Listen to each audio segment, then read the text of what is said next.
அன்புள்ளம் கொண்ட வியாஸ்ட்ரோ டிவி நேயர்களே வணக்கம். நான் உங்கள் அறிமுக ஜோதிடர் வெங்கடேஸ்வரன். இப்ப நம்ம எதை பத்தி பார்க்க போறோம்னா வைகாசி மாத பலன்களை பத்தி பார்க்க போறோம். பலன்களை பத்தி பாக்குறதுக்கு முன்னாடி இந்த வைகாசி மாதம் என்னென்ன கிரகங்கள் பயிற்சி ஆகுது அப்படிங்கிறத முதல்ல பார்ப்போம். இந்த வைகாசி மாதத்துல சூரிய பகவான் ரிஷபராசியில் சஞ்சரிக்கும் மாதமே வைகாசி மாதம்.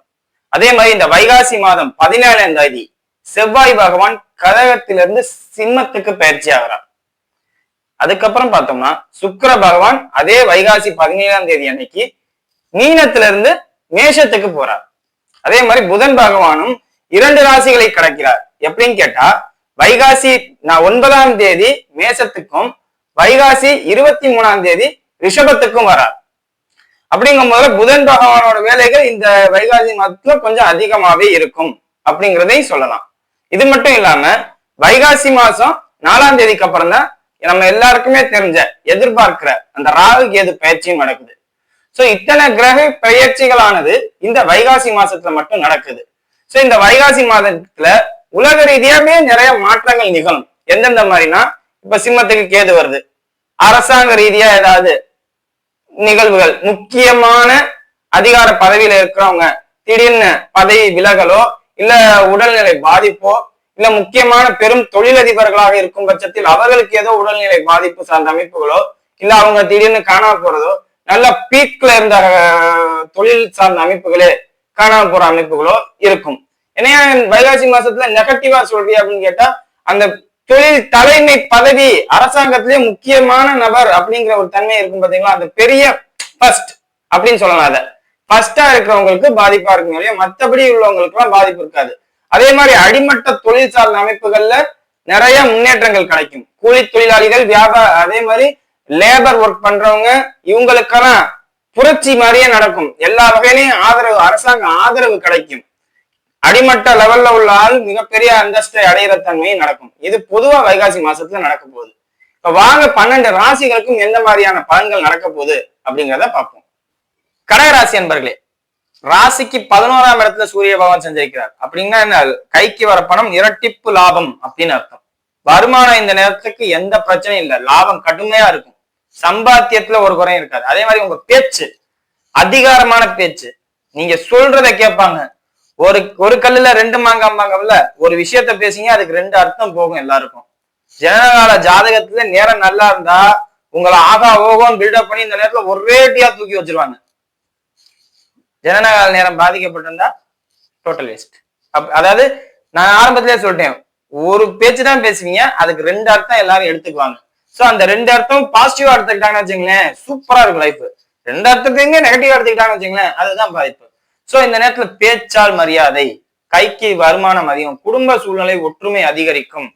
நீங்க அதிகாரமா என் குடும்பத்தை நான் பாத்துக்கிறேன், ஒரு லீடர்ஷிப் உங்களுக்கு கிடைக்கும். ஆண்களாக இருந்தாலும் சரி பெண்களாக இருந்தாலும் சரி உங்களுக்கு லீடர்ஷிப் கிடைக்கும், முக்கியத்துவம் கொடுப்பாங்க, தலைமை பண்பு அதிகரிக்கும். ராசிக்கு 11ல தானே சூரியன் இருக்காரு, எனக்கு எப்படியா உலகம் கிடைக்கும்? காரணம் என்னன்னா 2ஆம் அதிபதி ராசிக்கு 11ல வரும்போது அந்த தலைமை பண்பு, பேச்சு, முக பாவனை தான் 2ஆம் பாவம். முக பாவனை 2ஆம் பாவம்.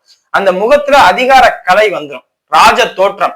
அந்த தோற்றம் எல்லாத்தையும் நல்ல முறையில கொடுக்கும். சரியா? அதே மாதிரி ராசிக்கு 2ல கேதுவும் வரா, ரொம்ப பேசவும் விரும்ப மாட்டீங்க. இந்த நேரத்துல நீங்க பேசணும், ரொம்ப விரும்ப மாட்டீங்க. ரொம்ப பேச விரும்ப என்ன நடக்கும்? சோ அதுதான் கட் பண்ணி விடுற மாதிரி. இந்த அதிகார பண்பு, தலைமை பண்பு ஒண்ணு இல்ல, தலைமை பண்புன்னு வந்தாலே பல பிரச்சனைகள் தான் சால்வ் பண்ற மாதிரி இருக்கும். பல பிரச்சனைகள் சால்வ் பண்ணும்போது என்ன, கட் பண்ணி விடுற மாதிரி பேசுவீங்க. அந்த கட் பண்ணி விடுற மாதிரி பேச்சுதான் உங்களுக்கு எல்லாமே தூக்கி கொடுக்கும் அப்படிங்கிற மாதிரி சொல்லலாம். அதே மாதிரி ராசிக்கு 9ஆம் இடத்துல சுக்கிர பகவான் சஞ்சரிப்பார். எப்ப? வைகாசி 17க்கு அப்புறம். சோ அதனால இனிக்க பேசிடுவீங்க. கட் பண்ணி விடுற பேச்சு சிரிச்சுக்கிட்டே பேசுவீங்க, சிரிச்சுக்கிட்டே எல்லாரையும் திட்டிடுவீங்க. சோ இந்த நேரத்துல உங்களோட வார்த்தைக்கு, வாக்கு வலிமைக்கு அதிகமான பவர்.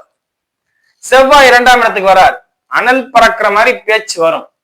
சிரிச்சுக்கிட்டே அனல் பறக்கிற மாதிரி பேசி கட் பண்ணி விடுவீங்க. வெட்டி விடுற பேச்ச, சண்டைக்குரிய பேச்சே சிரிச்சு சமாளிக்க. அந்த விகடகதியும் பேசுவாங்க பாத்தீங்களா, ஒரு பொருளுக்கு ஒரே பொருளை தான், ஒரு வார்த்தையை தான் பேசுவாங்க, அதுக்கு பல பொருள் இருக்கும். அந்த பல பொருளை சிரிச்சுக்கிட்டே சொல்லும் போதுல உங்களை அந்த பேச்சு திறமையாளர் அப்படிம்பாங்க. சொற்பொழிவாளர் அப்படின்றாங்க. இந்த நேரத்துல ஜனனகால ஜாதகத்துல புதன் மட்டும் உங்களுக்கு நல்லா இருந்துச்சுன்னு வச்சுக்கோங்களேன், சூப்பரா இருக்கும் நேரம். இந்த நேரம் பேச்சு திறனாளி, சொற்பொழிவாளர், மேடை பேச்சாளர், கவிதை எழுத்தாளர், ஆகா ஓகா அப்படி இப்படி அந்த புதன் ஆதிக்கத்துக்கு அந்த கலைத்துறையில புதன் ஆதிக்கத்துக்குன்னு ஒரு பேப்பர் சம்பந்தப்பட்ட டாக்குமெண்ட் சம்பந்தப்பட்ட அத்தனையிலையும் பேர் வாங்குவீங்க, நல்ல பேர் எடுப்பீங்க, ரீச் ஆயிருவீங்க, ஃபேமஸ், வேர்ல்டு ஃபேமஸ் அப்படிங்கிற அளவுக்கு பேர் எடுப்பீங்க கடகராசினர்.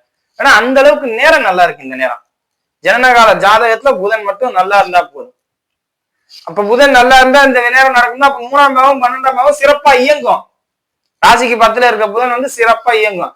அப்ப தொழில்துறையில, டாக்குமெண்ட் சார்ந்த துறையில, பத்திரப்பதிவு சார்ந்த துறையில, சர்வேயரா இருக்கவங்க, மேக்ஸ் டீச்சரா இருக்கவங்க, புரோக்கர்ஸா இருக்கவங்க, கணக்கு ஆதிக்கத்துக்கு உட்பட்டவங்க, பத்திரப்பதிவு பத்திரத்தை எடுத்து கொடுக்கவங்க, பேனா ஸ்டேஷனரி ஷாப் வச்சிருக்கவங்க, டீச்சிங் லைன்ல டியூஷன் சென்டர் மாதிரி வச்சிருப்பீங்களா அவங்களுக்கு, நெட்வொர்க்கிங் பிசினஸ்ல இருக்கிறவங்களுக்கு, அதே மாதிரி நெட்வொர்க்கிங் முதல்ல செக்யூரிட்டி ரிலேட்டடா இருக்கவங்க, செக்யூரிட்டினா என்ன, நெட்வொர்க் செக்யூரிட்டி ரிலேட்டடா இருக்கவங்க, பிராட்பேண்ட் எடுக்கிறவங்க, இவங்க அனைவருக்குமே நல்லா இருக்கும். இந்த நேரத்துல தொழில்துறையில உங்களுக்கு ஒரு பேரு, இந்த ஆள்கிட்ட திறமையா நம்பி ஒப்படைக்கலாமியா, வேலையை நம்பி ஒப்படைக்கலாமியா, சூப்பரா பார்த்து கொடுப்பாரியா, இவர் தான் பெஸ்டான ஆளு, இவரை உள்ள இழுத்து விட்டோம்னா எல்லா பிரச்சனையும் சரியா போயிடும் அப்படின்லாம் நினைப்பாங்க. உங்களுக்கு முக்கியத்துவம் கொடுத்து உங்களை இழுப்பாங்க எல்லா ப்ராப்ளமும் சரி கட்ட.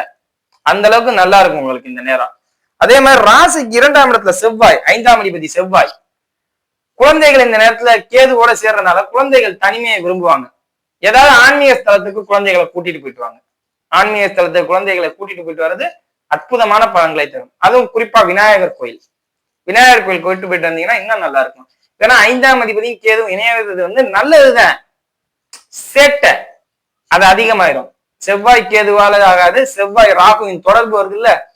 நான் தான், எனக்கு அனைத்து வகை குழந்தைகளும் 15 வயசுக்கு உட்பட்டவங்க எல்லாமே குழந்தைகள் தான். சோ அவங்க 15 வயசுக்கு உள்ள கடகராசினர் குழந்தைகள் தான் விநாயகர் கோயிலுக்கு கூப்பிட்டு போயிட்டு வாங்க. சேட்டை உடையும். இல்லாட்டி நான் மல்லு கட்டுறேன் ஜில்லு கட்டுறேன் அப்படின்னு போய் யார்கிட்டயாவது வம்பழுத்துட்டு வந்துருவாங்க, சண்டை போட்டு வந்துருவாங்க. அதை நீங்க தான் சமாளிக்கிற மாதிரி இருக்கும். சரியா? சோ இந்த ஒரு விஷயத்த மட்டும் நீங்க கவனமாவும் பார்த்துக்கணும். மற்றபடி எனக்கு எதுவும் நல்ல விஷயங்கள் பேச்சு இல்லாம ஏதாவது இருக்காங்க அப்படின்னு கேக்குறீங்களா?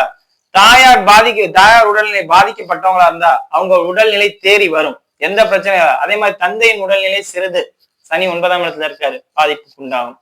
அவர் தந்தையின் உடல்நிலை இந்த நேரத்துல ரொம்ப ரொம்ப எச்சரிக்கையா பாத்துக்கணும். வழக்கு சார்ந்த அமைப்பு 8ஆம் அதிபதி 9ல சாதகமான தீர்ப்பு, வழக்கு சார்ந்த அமைப்புல சாதகமான தீர்ப்பு. அதே மாதிரி கணவன் மனைவி அமைப்புல ஒற்றுமை அதிகரிக்கும்.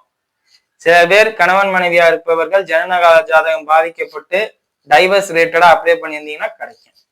ஏன்னா 8ஆம் அதிபதியும் அவர் தான், 7ஆம் அதிபதியும் அவர் தான். அவர் 9ஆம் இடத்துல இருக்கும் போதுல இந்த மாதிரி விஷயத்துக்கும் சாதகமா பண்ணி கொடுப்பாரு.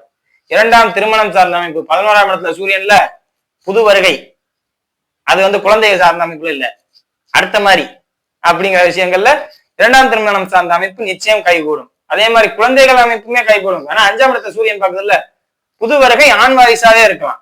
அந்த மாதிரி விஷயங்கள்ல கொஞ்சம் நல்லாவே இருக்கு. அதாவது குழந்தைகள் சார்ந்த அமைப்பு, குடும்ப சார்ந்த அமைப்புல ஒற்றுமை சார்ந்த அமைப்பு, வருமானம் சார்ந்த அமைப்பு எல்லாமே நல்லா இருக்கு.